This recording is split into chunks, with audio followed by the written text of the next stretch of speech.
जय हिंद साथियों, मैं पुनः आपके समक्ष हाजिर हूँ। एक मिसलेनियस क्वेश्चन जो हम लोग पढ़े थे उसके आगे का कंटिन्यूएशन में 25 के बाद जो है 26 क्वेश्चन से लेकर आए हैं। तो आइए एक नए जोश के साथ हम लोग इस वीडियो को देखेंगे और इससे बहुत सारी चीज़ों को हम लोग सीखेंगे। और be positive, always be positive, लेकिन कोरोना काल को छोड़कर हमेशा जो है हम लोग को पॉजिटिव सोचना है। तो आइए उसी संदर्भ में जो है यहाँ आप देखिए, आपके लिए एक जोशीला जो है शायरी लेकर आया हूँ। और इसके बाद जो है अगर आप थोड़ा बहुत मेहनत में कतराते होंगे, कम ज़्यादा करते होंगे, तो अभी से जो है मेहनत करना शुरू कर देंगे। तो ध्यान रखिए, अगर जिंदगी बेरंग है तो मेहनत करो। अगर कोई सोचता है कि मेरी जिंदगी में ऐसा है यार वैसा है, कुछ नहीं सोचना है। अगर जिंदगी बेरंग है तो मेहनत करो, क्योंकि मेहनत रंग लाती है। तो ध्यान रखेंगे, मेहनत किसी तरह का मेहनत हो, जरूर एक न एक दिन आपको रंग लाएगी। और वो रंग लाएगी तो आपका जो है किस्मत ऐसे ही चमक जाएगा। तो इसी शेरो शायरी के साथ जो है नए सेशन का शुरुआत कर रहे हैं। और CSTA लॉन्च पैड पे जो है इस चैनल पे आपका हार्दिक तहे दिल से स्वागत करते हैं। तो हम लोग कंटिन्यूएशन में नेक्स्ट क्वेश्चन की तरफ बढ़ेंगे, क्वेश्चन नंबर 26। इसके पहले हम लोगों ने बहुत बढ़िया से एकदम डिस्क्राइब करके आपको जो क्वेश्चन हमने पढ़ाया, और इससे भी अच्छा हमारे पास स्टोरेज है जो आपको हम दे सकते हैं। लेकिन अभी मेरा जो है वीडियो बनाने का सिलसिला जो है स्टार्टिंग वाला है, इसलिए थोड़ा हम संक्षिप्त में चल रहे हैं। और आप देखिए, इससे और आपको जो है ज़्यादा जो है कंटेंट चाहिए, हम देने के लिए रेडी हैं। आगे बनाएंगे बहुत सारे वीडियो जो आपको बहुत फायदा करेगा। तो ध्यान रखेंगे, यहाँ जो है क्वेश्चन नंबर 26 देखेंगे, ये 26 है। 26 क्या बोल रहा है, शुष्क सेल में एनोड में क्या होता है। माने शुष्क सेल जो होता है, ड्राई सेल होता है, उसमें एनोड के रूप में किसका प्रयोग किया जाता है। तो ध्यान रखिएगा, एक होता है एनोड और दूसरा होता है कैथोड। तो एनोड के रूप में यूज किया जाता है। ध्यान रखेंगे, यहाँ ऑप्शन के हिसाब से क्या हो जाएगा, ये होगा ऑप्शन डी, ग्रेफाइट। ग्रेफाइट जो है एनोड के रूप में कार्बन का रड लगा रहता है गोल वाला वो, और जस्ता जो होता है नीचे में जो रहता है वो कैथोड का काम करता है। तो शुष्क सेल में एनोड जो है, एनोड का काम कौन करता है, तो याद रखेंगे ग्रेफाइट। नेक्स्ट क्वेश्चन नंबर 27 देखेंगे। क्वेश्चन है, किस रोग में रक्त का थक्का नहीं बनता है, ब्लड क्लॉटिंग नहीं होता है। आइए ऑप्शन देखते हैं, थ्रोम्बोसिस, हीमोफीलिया, निमोनिया, और इनमें से कोई नहीं। तो आपको हम ब्लड वाले चैप्टर में पढ़ाए हुए थे कि हीमोफीलिया एक ऐसी बीमारी है, जेनेटिक भी होती है, आनुवंशिक बीमारी है, एक जनरेशन से दूसरे जनरेशन में जाने वाली है, जिसमें क्या होता है कि जो हमारा हीमोग्लोबिन है उसमें दोष आ जाता है, और कटने पर कोई अंग अगर कट जाता है तो ब्लड का थक्का नहीं बनेगा, ब्लड क्लॉटिंग नहीं होगा। तो ध्यान रखेंगे कि वो बीमारी जिसमें ब्लड का थक्का नहीं बनता है उसका नाम है हीमोफीलिया। अर्थात आपका ऑप्शन हो गया कौन सा, ये रहेगा बी, ऑप्शन बी आपका आंसर है। नेक्स्ट अब क्वेश्चन है, निम्नलिखित में विटामिन बी कौन सा है। भैया पढ़े हो विटामिन, विटामिन के तो पूरा हम बता दिए A to Z। पढ़िए विटामिन का जो है वीडियो देखिए, उसमें बहुत सारा चीज मिलेगा आपको। तो आइए, विटामिन बी का रासायनिक नाम होता है थायमिन, लेकिन आपके एग्जाम में B1 भी देता है तो उसका भी नाम है क्या, थायमिन। तो यहाँ क्वेश्चन है कि विटामिन बी कौन सा है। तो यहाँ 28 का ऑप्शन हो जाएगा आपका बी, आंसर हो जाएगा बी, थायमिन।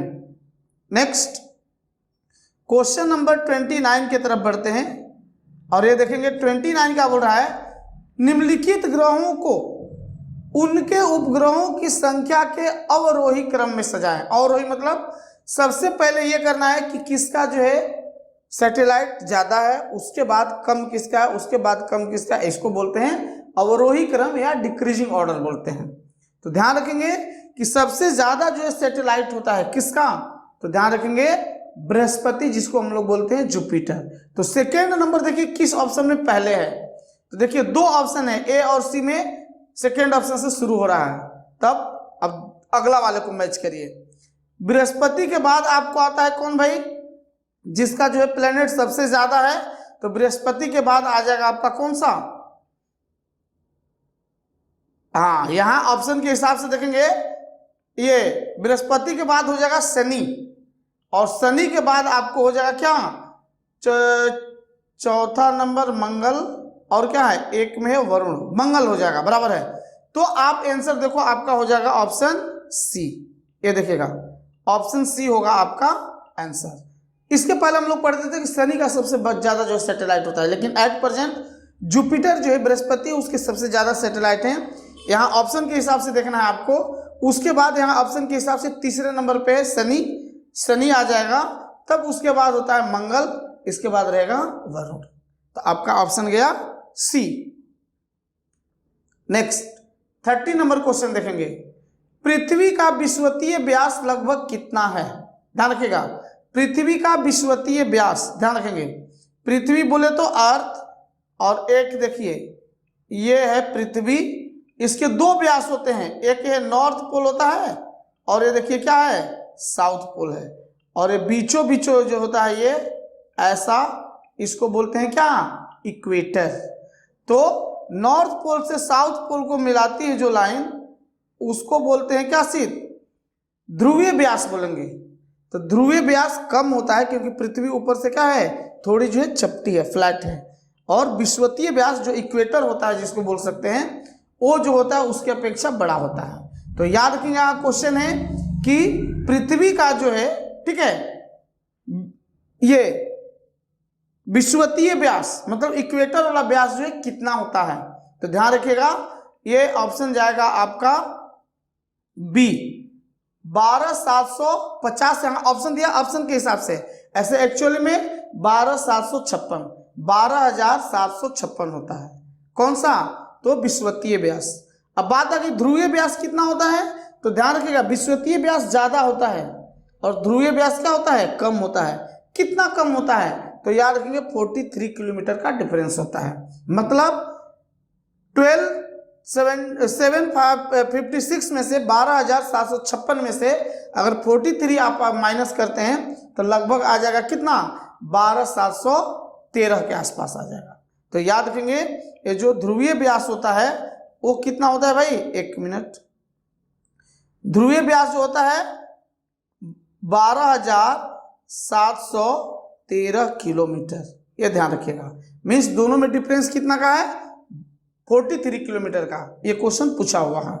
नेक्स्ट देखेंगे, हाँ अब देख लीजिए, यहाँ पे समझाने का आपको कोशिश किए हैं। ये देखिए, ये वाला जो देख रहे हैं एरो ऊपर से नीचे, ये जो है नॉर्थ से साउथ पोल को मिलाता है। तो ये जो है आपका क्या हो जाएगा, ध्रुवीय व्यास हो गया। और ये देखिए यहाँ जो है वेस्ट से लेकर जो है ईस्ट तक का जो है ये इक्वेटर बोलते हैं, और ये होता है कितना, 0 डिग्री सेंटीग्रेड।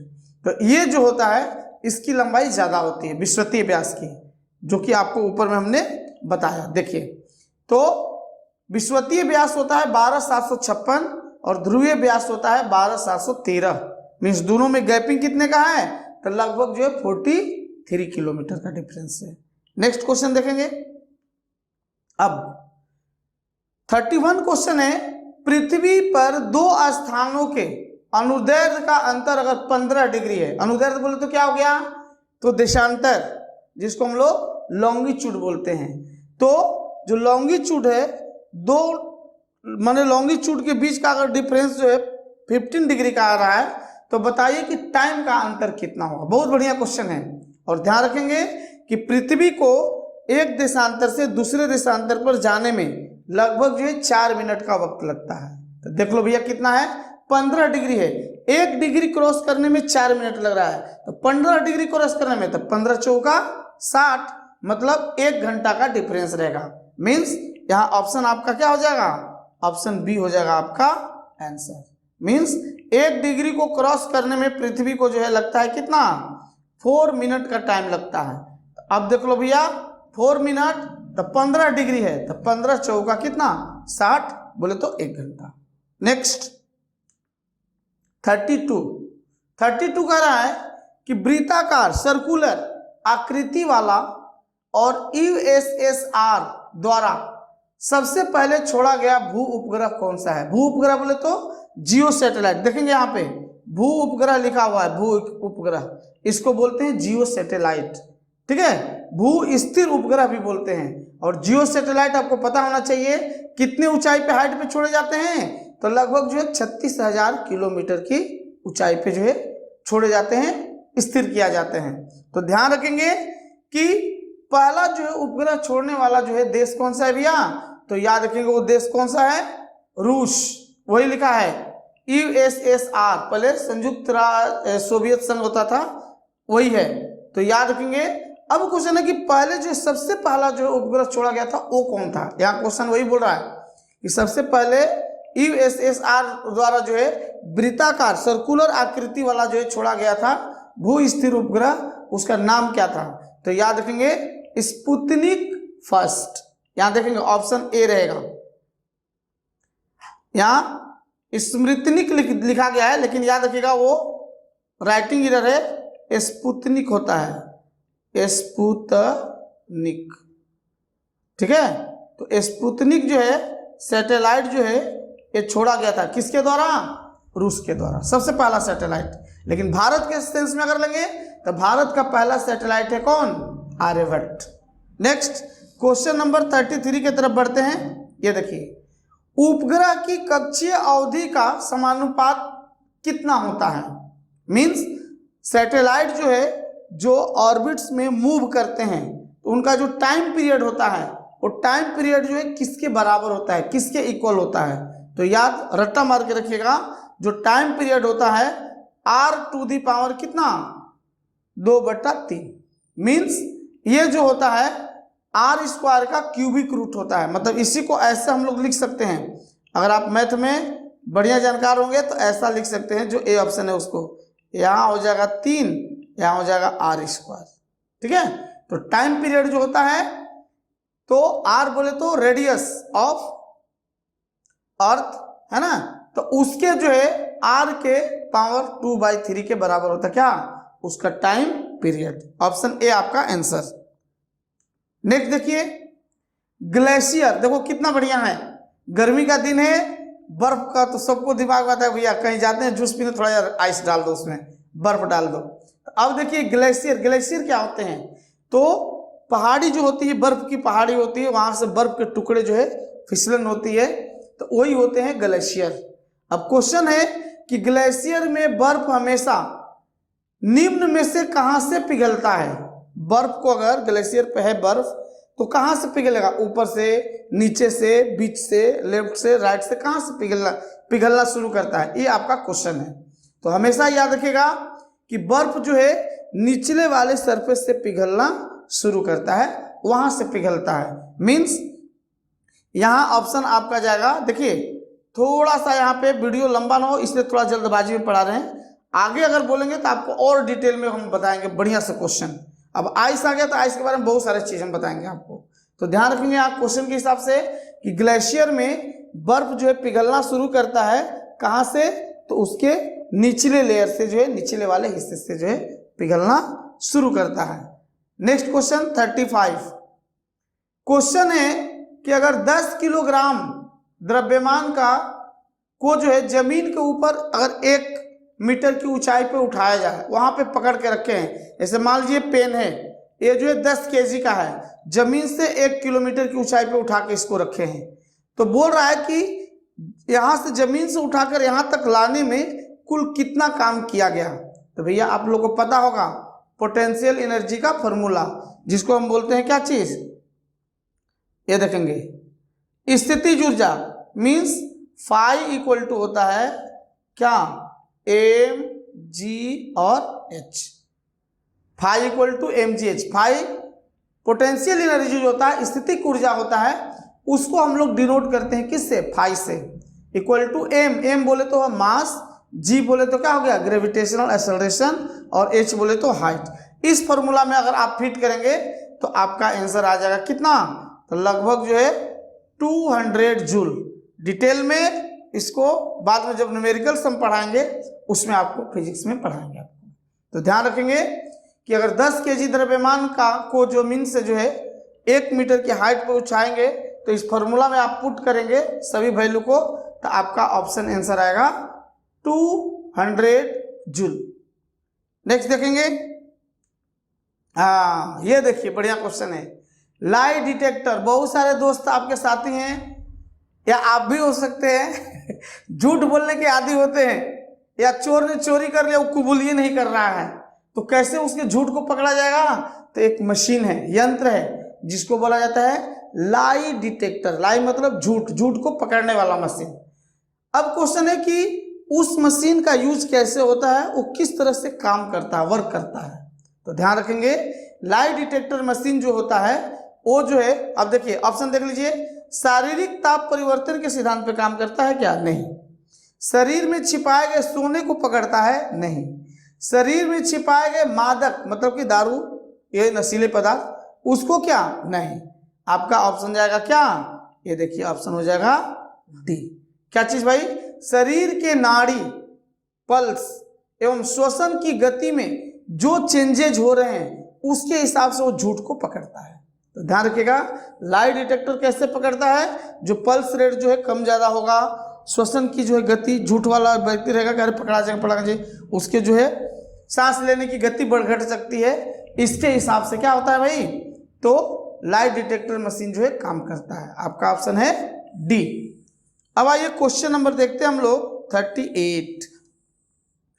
किसी अक्रिय गैस, अक्रिय गैस बोले तो इनर्ट गैस इसको बोलते हैं, या नोबल गैस भी बोलते हैं। अभी केमिस्ट्री का एक लेके आने वाले हैं, जस्ट फर्स्ट जो है सेशन उसका शुरू करने वाले हैं, उसमें इस सब चीजों को पढ़ाएंगे। इनर्ट गैस क्या होता है, कैसे हम लोग उसको देखते हैं। तो ध्यान रखेंगे, जो अक्रिय गैस होती है उसके बाहरी कोसा दिया है, कोसा बोले तो सेल या ऑर्बिट बोल सकते हैं।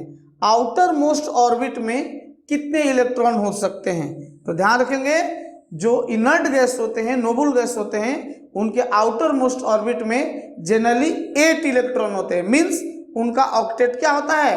कंप्लीट होता है। एक को एक्सेप्शन है छोड़कर, हीलियम। हीलियम के आउटर मोस्ट ऑर्बिट में कितने इलेक्ट्रॉन होते हैं? आप लोग पढ़े होंगे, कितने? 2। 2 ही उसका होता है एटॉमिक नंबर, प्रोटॉन की संख्या 2 होती है। तो ध्यान रखेंगे कि जितने भी इनर्ट गैस है, नोबल गैस है, उनके जो है आउटर मोस्ट ऑर्बिट में कितने इलेक्ट्रॉन हो सकते हैं? तो याद रखेंगे मैक्सिमम रहेंगे कितने? 8। और उनका ऑक्टेट कंप्लीट होता है, वो किसी से रिएक्शन नहीं करते हैं, इसीलिए उनको बोला जाता है इनर्ट गैस। आइए, तो ऑप्शन यहाँ पे आपका क्या जाएगा? ऑप्शन रहेगा सी। नेक्स्ट क्वेश्चन 39 देखेंगे, प्रकाश संश्लेषण। इसका भी एक स्पेशल जो है फोटोसिंथेसिस के रिलेटेड जो है कि स्पेशल वीडियो बना रहे हैं, उसको पढ़ लीजिए। फोटोसिंथेसिस से रिलेटेड कोई भी एक्स्ट्रा क्वेश्चन आपको पढ़ने की जरूरत नहीं, उसी में से सभी आएंगे आपके एग्जाम्स में। तो ध्यान रखेंगे कि प्रकाश संश्लेषण प्रक्रिया के लिए अनिवार्य कच्ची सामग्री क्या होती है। तो ध्यान रखना भैया, जब हम लोग भोजन बनाते हैं तो भोजन के लिए सामग्री चाहिए, तेल, नमक, अनाज चाहिए, जो भी है, गैस, पानी सब चाहिए। तो उसी तरह से प्लांट जो अपना भोजन बनाते हैं, उसी प्रोसेस को हम लोग बोलते हैं क्या चीज? प्रकाश संश्लेषण संक्षिप्त में। तो उसके लिए क्या क्या चीजें हमको चाहिए, माने प्लांट को चाहिए? एक तो देखिए कार्बन डाइऑक्साइड जो एटमॉस्फेयर से उनको मिल जाता है। दूसरा क्या चाहिए भाई? वाटर चाहिए, जो कि रूट के माध्यम से सॉइल से वो ऑब्जर्व कर लेते हैं। इसके साथ साथ क्या चाहिए? सूर्य का प्रकाश, जो कि दिन में मिलता है। और सबसे इंपॉर्टेंट है, जो प्लांट के अंदर ही होता है, क्या चीज? क्लोरोफिल। तो ये जो चीजें हैं, सभी चीजें ये जो है कच्चे पदार्थ हैं भोजन बनाने के लिए। किसको? पौधा को। तो ध्यान रखेंगे, यहाँ ऑप्शन के हिसाब से आपको देखना है क्या चीज? ऑप्शन हो जाएगा आपका डी, उपर्युक्त सभी। मतलब कार्बन डाइऑक्साइड भी चाहिए, जल एवं सूर्य का प्रकाश भी चाहिए, और क्लोरोफिल भी चाहिए। आइए नेक्स्ट क्वेश्चन की ओर बढ़ते हैं। क्वेश्चन नंबर 40, ये देखेंगे क्वेश्चन 40 क्या कह रहा है। क्वेश्चन 40 जो है, क्वेश्चन बोल रहा है कि मायोसिन प्रोटीन कहाँ पाया जाता है। आपको जो है ब्लड वाले चैप्टर में पढ़ाए हुए हैं, अगर आप बढ़िया से पढ़े होंगे तो आपको ये नाम जो है याद आ जाएगा कि मायोसिन जो होता है, एक जो है प्रोटीन जो होता है, वो कहाँ पाया जाता है? हमारे मसल्स जो होते हैं, मांसपेशियां जो होती हैं, उसमें पाया जाता है क्या? मायोसिन। तो बढ़िया है, क्वेश्चन याद रखेंगे, ऑप्शन रहेगा सी, पेशी में, मसल्स में पाए जाते हैं मायोसिन प्रोटीन। आगे बढ़ते हैं, क्वेश्चन नंबर 41। ये सभी देखिए फिजिक्स के न्यूमेरिकल्स हैं, इस सबको हम डिटेल में जब हम बताएंगे न्यूमेरिकल तो उसमें पूरा जो आपको फॉर्मूला लिख के कैसे इसका सॉल्यूशन हुआ वो सब चीज बताएंगे। लेकिन अभी जो है थोड़ा फास्ट में पढ़ाना है, इसलिए ऑप्शन से ही हम चलेंगे। तो आइए क्वेश्चन पढ़ते हैं। यदि 100 वाट वाले बल्ब कितने हैं, 10 बल्ब हैं, प्रतिदिन 1 घंटा जलाए जाएं, तो कह रहा है कि प्रतिदिन जो है इलेक्ट्रिक कंजम्पशन जो है विद्युत ऊर्जा का जो है उपयोग कितना होगा, कितना यूनिट जो है आएगा रोज। तो 100 वाट का बल्ब है, 10 बल्ब है, 1 घंटा जलाया जाता है। तो आप लोग जानते हैं किलो 8 घंटा वाला फॉर्मूला आप लोग को पता होगा। तो उस पर अगर आप फिट करते हैं तो आपका आ जाएगा आंसर क्या, 1 यूनिट आएगा।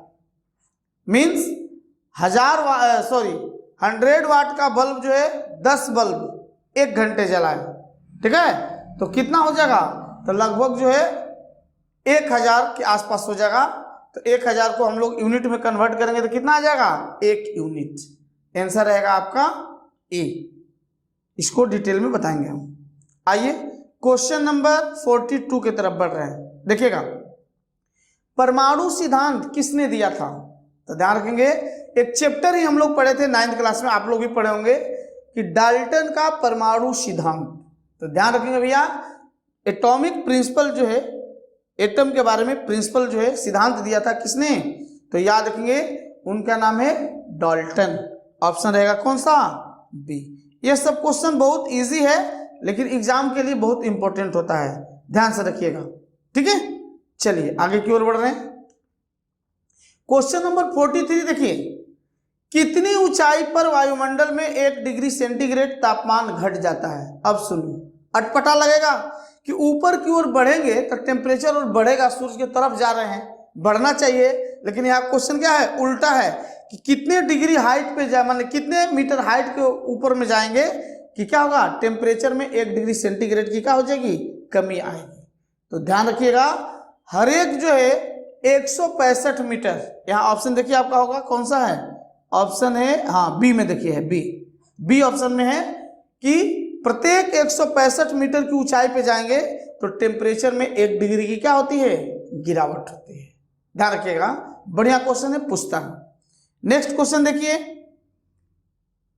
44 क्या कर रहा है, किसी श्रेणी के यौगिक के 2 क्रमागत सदस्यों के बीच अगर अंतर दिया है, यहाँ पे कितना CH2 का अंतर है, तो बताइए कि उस श्रेणी को क्या कहते हैं। तो ध्यान रखिएगा, सीरीज बोलते हैं, होमोलोगस सीरीज होता है, ठीक है, पॉलीमर्स होते हैं, बहुत सारी चीजें हैं। तो ध्यान रखिएगा कि वैसा सीरीज जिसमें 2 लगातार कंपाउंड के बीच अगर डिफरेंस देखा जाए तो CH2 का अंतर आएगा, तो उनको हम लोग बोलते हैं क्या चीज, समजातीय श्रेणी बोलते हैं, इंग्लिश में बोलते हैं होमोलोगस।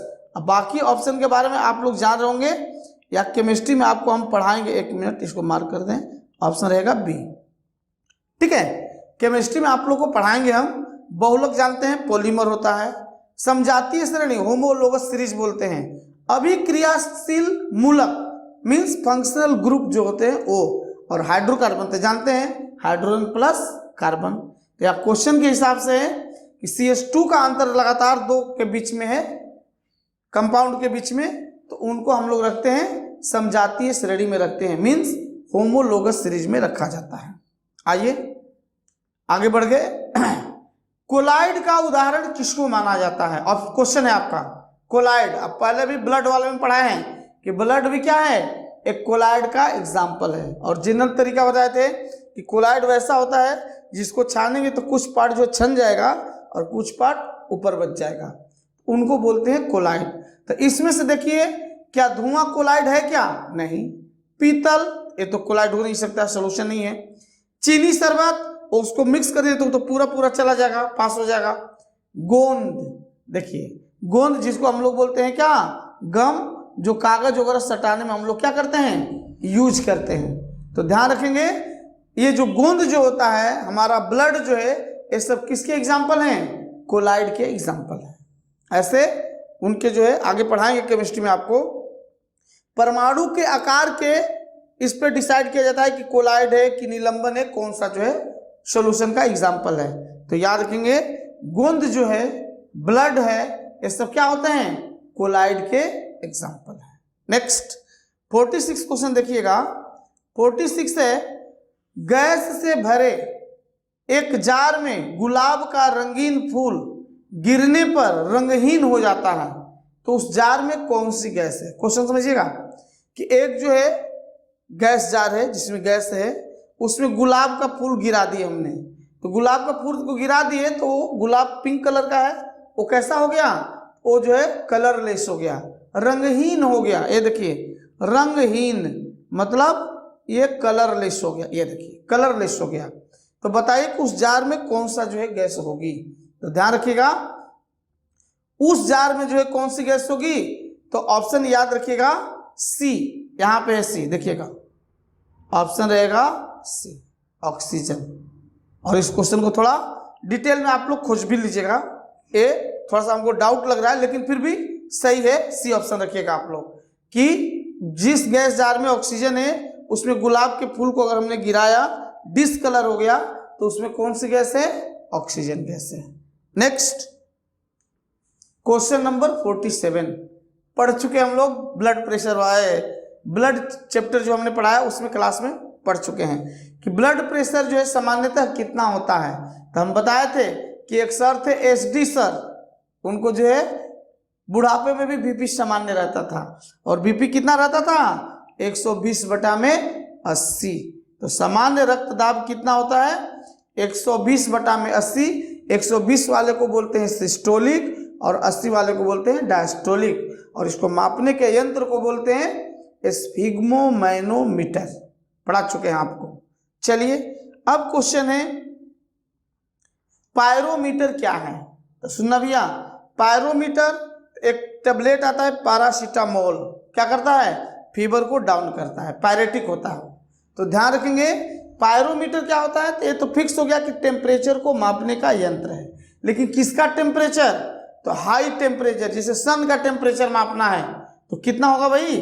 तो ये किससे मापेंगे? तो पायरोमीटर से मापते हैं। अब उसमें सन का जो है सेंट्रल पार्ट का टेम्परेचर अलग होता है, जो उसका जो है सर्किल वाला पार्ट है उसका जो है अलग होता है, ठीक है? तो ध्यान रखिए उसको भी चर्चा करेंगे। तो पायरोमीटर जो होता है इससे क्या होता है भाई कि टेम्परेचर को मापा जाता है। ऑप्शन के हिसाब से थोड़ा सा देखिएगा। सौर विकिरण को मापने का यंत्र, ठीक है। बी दे रहा प्रकाश की तीव्रता मापने का, नहीं। उष्मा की मात्रा मापने वाला यंत्र है, नहीं। वर्षा को मापने वाला यंत्र है, नहीं। मतलब आपका आंसर क्या हो जाएगा? ए। मीन्स सौर विकिरण को मापने का यंत्र होता है क्या चीज? पायरोमीटर। या सूर्य के प्रकाश को उसकी टेम्परेचर को मापने का यंत्र होता है जिसको बोलते हैं पायरोमीटर। नेक्स्ट क्वेश्चन नंबर 49, बहुत प्यारा दुलारा, सभी इसके बारे में जानते भी होंगे। आइंस्टाइन एक वैज्ञानिक थे, उन्होंने रिलेशन बताया था एनर्जी, मास और speed of light, velocity of light. तो ध्यान रखेंगे आइंस्टाइन महोदय ने एक इक्वेशन दिया था E = mc²।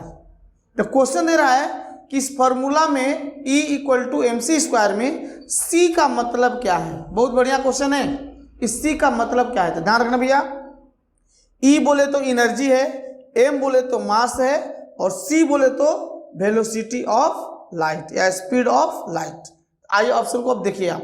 ध्वनि की गति नहीं, प्रकाश की गति यस, यही होगा आपका आंसर। मीन्स ऑप्शन हो गया कौन सा? ये रहेगा बी। मीन्स आइंस्टाइन के फॉर्मूला E = mc² में C का मतलब क्या है?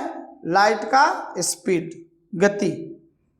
आइए आखिरी क्वेश्चन हम लोग 50 नंबर देखेंगे कि गर्म पानी जिसमें अधिक मात्रा में नमक मिला हो उसमें पीड़ित पांव की सूजन कम हो जाती है, इस घटना को क्या कहते हैं? देखिएगा जैसे हम लोग भी खेल कूद के आते हैं, लंबी जो है दूरी वैष्णो माता का दर्शन करके आ रहे हैं, तो क्या होता है, या ट्रेन में लंबे सफर से आ रहे हैं तो पैर थोड़ा सा सूज जाता है, मीन्स स्वेलिंग आ जाती है उसमें। तो हम लोग जनरली बोलते हैं अरे यार थोड़ा आप क्या कर लो, नमक पानी डाल को उसको गर्म पानी से थोड़ा सा क्या कर दो, धो दो, सिकाई कर दो उसका, तो वो स्वेलिंग क्या होता है, उतर जाता है।